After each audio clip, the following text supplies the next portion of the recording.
You wake up, no alarm, no meeting, no boss texting you at 8 a.m. like you're a vending machine. No job, no school, no rent, nothing. What do? Most people say relax, maybe travel, learn guitar. Finally read those books sitting on the shelf for 3 years. But here's the thing, humans live like that for 200,000 years. No jobs, no schedules, no economy. And it turns out, it kinda broke us. Or maybe it made us. Honestly, both. Because what ancient humans actually did all day is so weird, so social, so deeply human that understanding it will make you question everything about your Monday morning. First, let's kill the caveman fantasy. When people hear no jobs, they picture a grunting dude hitting rocks with other rocks, barely conscious, living off pure instinct. That's wrong. Ancient hunter-gatherers, the people who lived before farming, before cities, before everything, were arguably some of the most skilled humans who ever lived. Not in a motivational poster way, in a genuinely terrifying way. The average hunter-gatherer could identify hundreds of plant species, track an animal for days across terrain, navigate by stars, build shelter in hours, treat wounds with plants that actually worked. You Google how to boil an egg. And here's where it gets interesting. Anthropologists who've studied modern hunter-gatherer tribes, groups that still live the way ancient humans did, found something nobody expected. These people worked on average about 3 to 5 hours a day. That's it. 3 to 5 hours of actual survival work. Then, the rest of the day was theirs. So what did they do with it? Let's start with the basics. Mourning for a hunter-gatherer wasn't hustle culture. It was strategic. Women, and in most groups, it was women doing the gathering and would head out for a few hours. They knew exactly where the berries were, which plants were seasonal, where the roots grew after rain. This wasn't random wandering. This was expertise built over generations, passed down like a family recipe. Except the recipe was how to not die. Men typically hunted. But here's the part nobody tells you. They failed. A lot. Hunting success rates in some tribes were as low as 20 to 30% per trip. So most days, the hunters came home with nothing. And nobody got fired, because that's just how hunting works. The tribe ate anyway, because the gatherers almost always came back with something. Roots, nuts, fruit, insects. Yes, insects, ancient protein shakes. By late morning, the work was often done, which means the real question isn't what ancient humans did to survive, it's what they did after. Here's a concept that will quietly destroy your worldview. Ancient humans didn't have money. They had relationships. Your entire survival, your food, your safety, your healthcare depended on how much people in your tribe liked you, not your productivity, not your output, not your LinkedIn connections. Just whether people liked you, anthropologists call it a gift economy, but it's more accurate to call it a favor economy. You share your meat today. Someone else shares their berries tomorrow. Someone else carries your child when you're sick. Someone else teaches your kid to make fire. Nobody kept score, but everybody remembered. And the people who were generous, who shared, who helped, who showed up, they ate better.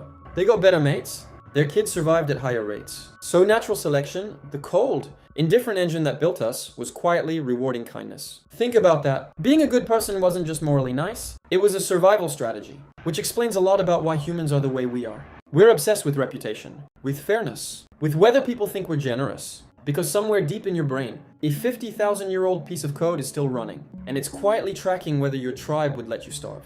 Okay, work done. Tribe fed, now what? This is the part that genuinely surprised researchers. Hunter-gatherers spent enormous amounts of time just talking, not planning, not strategizing, just talking. Gossip mostly, and before you laugh, anthropologist Robin Dunbar studied this and found that roughly 65% of human conversation across all cultures and all of history is social gossip. Who did what? Who's sleeping with whom? Who stole something? Who's getting too big for their animal skins?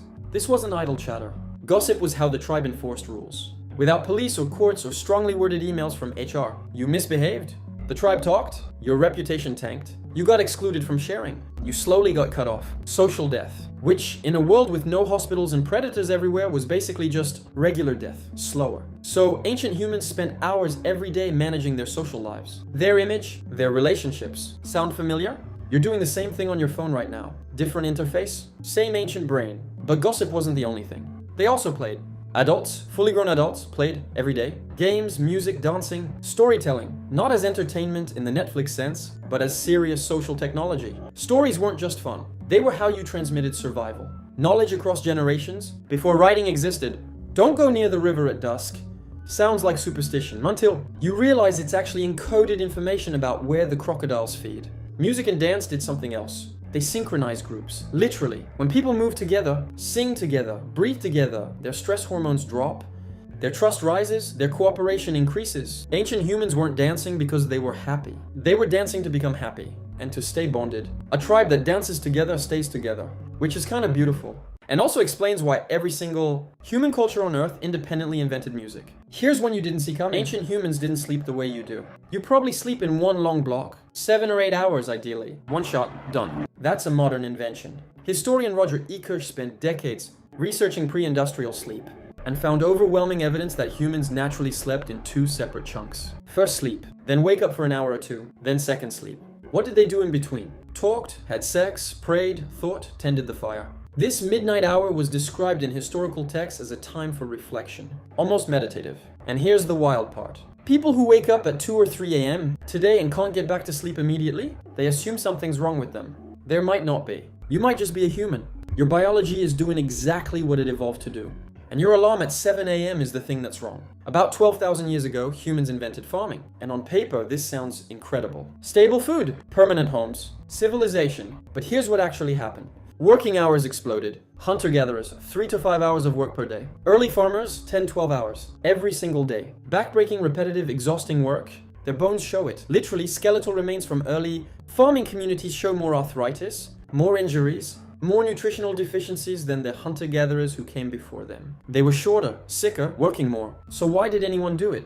Because farming could support more people in one place. More people meant more power, more soldiers, more trade. The tribes that farmed grew bigger and stronger, and eventually they outcompeted or absorbed everyone who didn't. It wasn't that farming was better for humans, it was that farming was better for human groups. Your well-being got sacrificed for civilization's spreadsheet.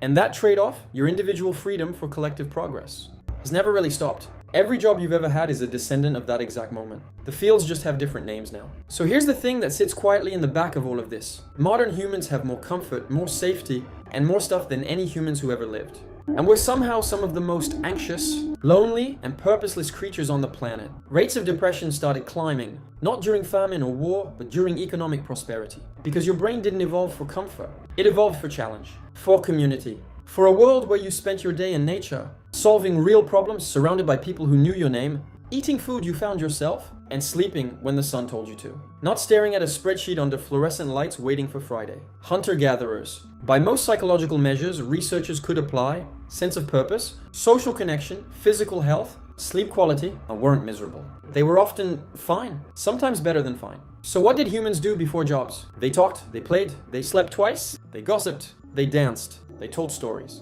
They helped each other, they sat in silence watching fire. They did basically everything that modern psychology says makes humans happy.